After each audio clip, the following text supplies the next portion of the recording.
உந்தன் மார்பில் நான் சாய வேண்டும், உந்தன் சித்தம் செய்து வாழ வேண்டும். மூணாவது உங்க சித்தம் செஞ்சு வாழ்ந்துடணும். ஃபர்ஸ்ட் பாடணும், ரெண்டாவது க்ளோசஸ்ட் ரிலேஷன்ஷிப், மூணாவது அவர் என்ன சித்தம் வச்சிருக்கிறாரு நம்ம மேல அந்த சித்தத்தை செய்யணும். அல்லேலூயா. இந்த நாலாவது என்ன தெரியுமா? இது முதியவர்கள்கிட்ட பாடுறது இல்லை, இப்பவே பாடுங்க நீங்க. முடிவிலே உம் சமூகம் சேர.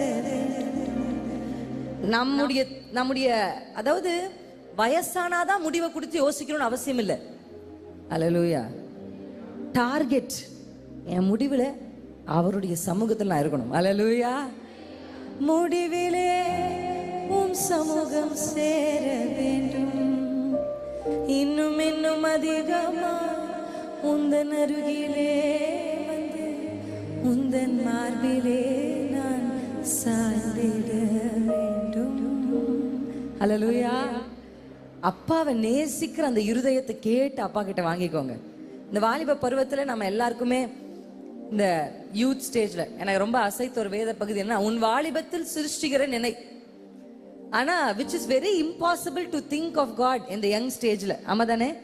எல்லாரும் நல்ல வேலை செஞ்சு உலகத்தெல்லாம் அனுபவிச்சு ரிட்டையர்மெண்ட்டுக்கு அப்புறம் உட்காந்து பைபிளை திறக்கிற நிறைய பேரை நான் பார்த்துருக்கிறேன். அப்பதான் பைபிளே திறப்பாங்க.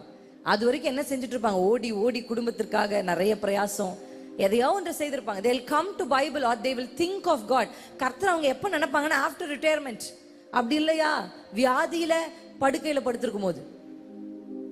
ஆனா வேதம் சொல்லுகிறது உன் வாலிப பிரயாணத்துல நீ சிருஷ்டிக்கிற நினை. அல்லேலூயா. ஆமென்.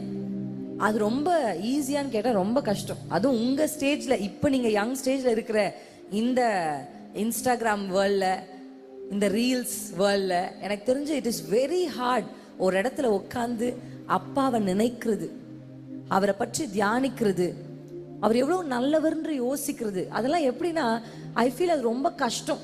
அதையும் மீறி யாராவது ஒருத்தர் அதை செய்யறாங்கன்னா உண்மையாவே நான் சொல்றேன், அவங்களை குறித்து பரலோக ராஜ்யம் சந்தோஷப்படும்.